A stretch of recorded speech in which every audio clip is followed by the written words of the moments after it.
The entire series of this video took 1 hour, 30 minutes. So I'm going to be summarizing it in 60 seconds. So this girl, this lady, her family grew up abroad. They grew up in America. They were living there all their life. And then their father retired and decided he wants to return back home to Nigeria, Anambra State precisely. Now he returned back home in December of 2020. He returned back home. He was communicating with his daughter from 1 week, from everyday communication. They drifted to once a week, from once a week to once a month, from once a month to once in eternity. So she started asking questions. Why is my father no longer taking his calls? Why is he no longer responding to my messages? She started asking questions. And then she had a dream. Her father was calling her in the dream.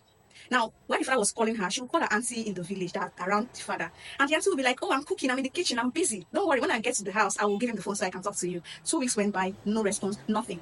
She reached out to her uncle. Oh, uncle, I'm not here for my daddy. Hope he's fine. So, yes, he's fine. I am at home. Don't worry, when I get home, I will give him the phone. You will talk to him. That went by, no response. 3 weeks went by. Now, in all of this, 7 months had gone by. She has not heard from her father. She has not seen her father. So she took excuse from work. Unannounced, she flew down to Nigeria from the US. And guess what she saw? When she went to her father's compound, a big compound, she noticed that there was sand. They already packed steeper load of sand in front of the gates, like at the back of the gates, there's steeper load of sand. So you, as a car, you cannot drive into the compound. You can only walk in. And before you walk in, you have to be permitted to walk in. So when she got there, her auntie and her uncle that were supposed to be happy to see her, they were very pissed. What are you doing here and why are you here? Why didn't you tell us you were coming? And she was like, I came to see my dad because every time I call you, you're either busy or something. Do you get? And then she said, according to her, she had been having a series of dreams. And daddy is calling her in the dream. Her daddy is in captivity, that she should come and save her father. So she had to have the Holy Spirit, and the Holy Spirit guided her to travel down to Nigeria. Now that's not all. Now these people started telling her that, oh, her father is no longer in Anambra State, that her father has traveled to Abuja. Mind you, her father is down with stroke. So there's no possible way he was going to travel from Anambra State to Abuja, whether by road or by air. It's stressful. It's very, very stressful. And he cannot travel without letting the family, and he cannot travel without letting his family members know. Like, who does that? With the way they were close, he did not tell her. So she saw something was suspicious. But guess what? An elderly lady that was passing there said they were lying. That she go upstairs, that her daddy is upstairs. Now tell me why was her auntie and uncle trying to convince her to leave to Abuja? When the father was upstairs, that's when the story gets interesting. Now, while she was there, she started shouting, they started making noise. According to her, they beat her for coming to that compound without letting her know. They poured her sand, they abused her, they harassed her. And the villagers in the community started hearing noise and they started coming together. So they were like, why are you beating her? This is her father's house. She has right as a friend to come to her father's house anytime, any day. So that matter now died down. Now why that hit was going on, a text message came to her phone from her father saying, I am currently in Abuja. I am living in your uncle's house. She quickly reached out to her uncle and the uncle said, oh, I'm at work. I can't reach your father right now. Blah blah blah blah. But she realized that her father has not tested her in 6 months. So why is it now today that she's here and her father is testing her? So she knew that something was off. Is that one of the uncles were operating the phone, or one of the uncles were trying to manipulate this? Her uncle and her auntie, they seized their father's phone, they seized her daddy's phone, they seized his international passport, and they also collected his retirement benefits. His retirement benefit is $5,000 every month that gets paid into his account. That is over 7.5 million naira. So 7.5 million naira was coming to this man's account, and his uncle and his brother and sister were cleaning the account. They were collecting the money with his ATM card. Like, that's the audacity.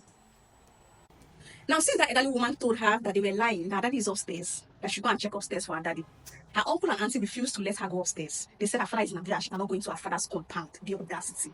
So guess what she did? She rallied around, she got use of the community, she paid them to stay in front of her daddy's gates and do a watch line. They should dance, they should drink, they should just be there. They should just stay at the daddy's gates. That she'll be back in the next morning, they'll find a way. Now the auntie convinced her, don't worry, go back to your hotel room. They even called her a prostitute. That why would she come to the country and she would not let them know that she's living in a hotel as a prostitute? That was why they were beating her and pouring her sand. Now back to the story. So she paid some people to stay there and watch the gates. Like, she just stay in front of the house and watch what was happening. Now these people were playing the use of the community side. They stayed there, they were drinking, they were drunk, they were playing, they were eating, it was the gyration. Now at about 4 a.m. in the morning, some armed men started shooting. They went inside her compound, they went inside her house and the safe was locked, and they brought out her father. They put him in a bus and they drove off. So that was what they called her and told her what was happening. And then she already started praying. She said she prayed for 3 days and the Holy Spirit told her what to do. And then she did exactly what the Holy Spirit told her to do. So for 3 days, she did not communicate with her auntie, she did not communicate with her uncle. She was praying, she was reaching out to the police, she was reaching out to everyone. So she has spent a lot of money. A lot of money has gone down.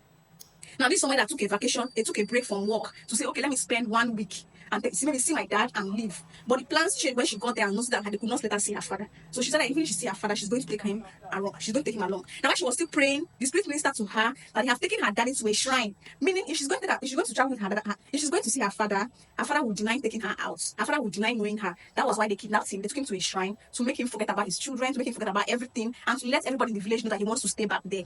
So she was praying, and when she was praying, somebody came and texted her and said, oh, your daddy is now fine, your daddy is now back from Abuja. They started telling her places stories so that she can be able to go back to that house, and then the ritual that they performed would, take effect. But according to her, the Holy Spirit told her not to go.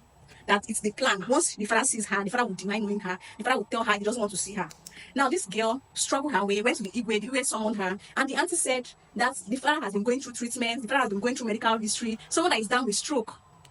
So the Igwe told her that she should bring medical reports with doctor's reports that this man has been attending medical whatever.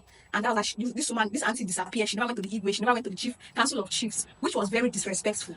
Now on the first day, after her spirit minister told her to go and check on her father, she went there and then the gate was locked. She ordered people to break the gates, they broke the gates, and then they went upstairs to the last floor. Now, after much struggling, after much effort, because she went through a lot, I cannot be able to say it here. After everything, she now saw her father on the floor, like a wretched person on the ground. No blankets, nothing. And even if the person was sick, he was not being fed, his lips was dry, he was hungry, he was dry, he could not even stand for himself, he could not do anything.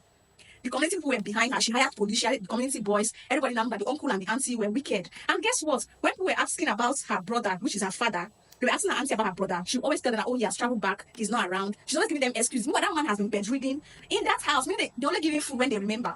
They only send him anything when they remember. They just locked the door. The door was locked. They had to break the door open. And they saw the father lying lifeless. Now, according to her, she had to reach out to her work to give her extended period of time. This happened for a whole month. She took her daddy to the hospital, and then she got him recovered. He was there for months. He was healing. And while he was in the hospital, she didn't let her auntie or her uncle visit him. She put police there and military youths that were there. They were watching over her father while she was running around. His visa was seized. His passport was seized. She had to renew his passport. She had to do everything. And finally, she was able to relocate her father back to the US. This happened in 2022, and she's testifying in 2023. Like, this testimony was scary, but I know that he's alive and I'm very happy.